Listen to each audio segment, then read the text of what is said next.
சங்கீதம் 44.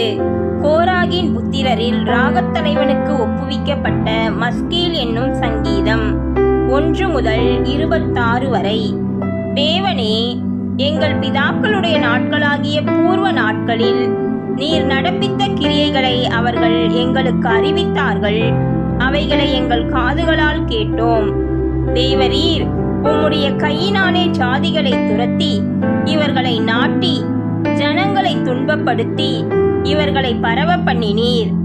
அவர்கள் தங்கள் பட்டயத்தால் தேசத்தை கட்டி கொள்ளவில்லை. அவர்கள் புயமும் அவர்களை ரட்சிக்கவில்லை.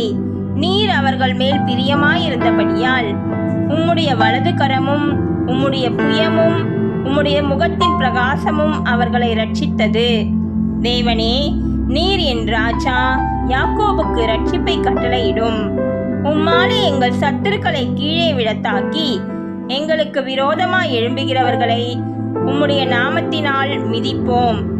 என் வில்லை நான் நம்பேன், என் பட்டயம் என்னை ரட்சிப்பதில்லை. நீரே எங்கள் சத்துருக்களினின்று எங்களை ரட்சித்து எங்களை பகைக்கிறவர்களை வெட்கப்படுத்துகிறீர். தேவனுக்குள் நித்தம் மேன்மை பாராட்டுவோம். உமது நாமத்தை என்றென்றைக்கும் துதிப்போம். சீலா. நீர் எங்களை தள்ளிவிட்டு நாண பண்ணுகிறீர். எங்கள் சேனைகளுடனே செல்லாதிருக்கிறீர். சத்துருவுக்கு நாங்கள் இடைந்து பின்னிட்டு திரும்பி போக பண்ணுகிறீர். எங்கள் பகைஞர் தங்களுக்கென்று எங்களை கொள்ளையிடுகிறார்கள். நீர் எங்களை ஆடுகளைப் போல இரையாக ஒப்பு கொடுத்து ஜாதிகளுக்குள்ளே எங்களை சிதறடிக்கிறீர். நீர் உம்முடைய ஜனங்களை இலவசமாக விற்கிறீர். அவர்கள் கிரயத்தினால் உமக்கு லாபம் இல்லையே.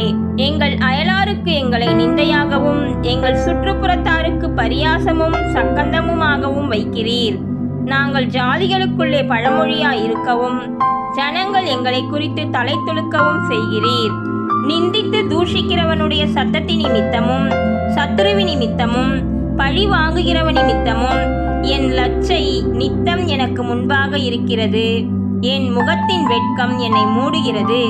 இவையெல்லாம் எங்கள் மேல் வந்திருந்தும் உம்மை நாங்கள் மறக்கவும் இல்லை, உம்முடைய உடன்படிக்கைக்கு துரோகம் பண்ணவும் இல்லை. நீர் எங்களை வலு சர்ப்பங்களுள்ள இடத்திலே நொறுக்கி மரண இருளினாலே எங்களை மூடியிருந்தும் எங்கள் இருதயம் பின்வாங்கவும் இல்லை. எங்கள் காலடி உம்முடைய பாதையை விட்டு விலகவும் இல்லை. நாங்கள் எங்கள் தேவனுடைய நாமத்தை மறந்து அந்நிய தேவனை நோக்கி கையெடுத்திருந்தோமானால் தேவன் அதை ஆராய்ந்து விசாரியாதிருப்பாரோ? இருதயத்தின் அந்தரங்கங்களை அவர் அறிந்திருக்கிறாரே. உமது நிமித்தம் எந்நேரமும் கொல்லப்படுகிறோம். அடிக்கப்படும் ஆடுகளைப் போல எண்ணப்படுகிறோம். ஆண்டவரே, விழித்துக் கொள்ளும். ஏன் நித்திரை பண்ணுகிறீர்? எழுந்தருளும். எங்களை என்றைக்கும் தள்ளிவிடாதிரும். ஏன் உம்முடைய முகத்தை மறைத்து எங்கள் சிறுமையையும் எங்கள் நெருக்கத்தையும் மறந்து விடுகிறீர்? எங்கள் ஆத்துமா புழுதி மட்டும் தாழ்ந்திருக்கிறது. எங்கள் வயிறு தரையோடு ஒட்டியிருக்கிறது. எங்களுக்கு ஒத்தாசையாக எழுந்தருளும். உம்முடைய கிருபை நிமித்தம் எங்களை மீட்டுவிடும். கர்த்தர் தாமே நம்மை ஆசீர்வதிப்பாராக. ஆமேன்.